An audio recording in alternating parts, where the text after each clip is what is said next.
I've postured for a long time that XRP in particular would become a tier 1 asset and be used to back stablecoins potentially, and other, be a reserve asset effectively. I think that that's a great possibility. All that takes is one announcement by the BIS, and it is game over. People will be clamoring for XRP to be able to use it if it becomes a reserve asset. I think that you're going to see gold, oil, and XRP used to back the new financial system, or, that's probably a weird way to put that. There's a lot of people out there that talk about a quantum financial system and a bunch of crazy stuff. This is just a transition from the way that things look today, that's going to migrate to something that has real tangible backing, if it's gold or oil. We're also about to see the dinar get revalued. Huge deal in the Middle East. And they've also allowed Ripple to operate at scale.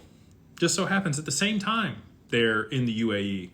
We also saw Ripple just yesterday evening get the announcement from Singapore that they are fully regulated to be able to operate in their full capacity there in that jurisdiction.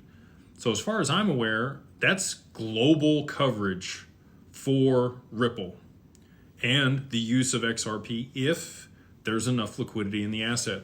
And the only way that that's going to happen is a huge rotation, okay? This cycle has been, different than other cycles. We saw Bitcoin at an all-time high before the halving. That's never happened before. So no matter what you say, this time is different.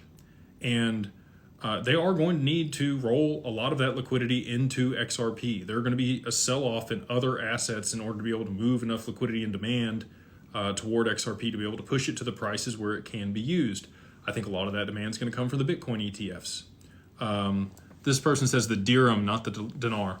You're correct. Excuse me. So the dirham, the last time I was in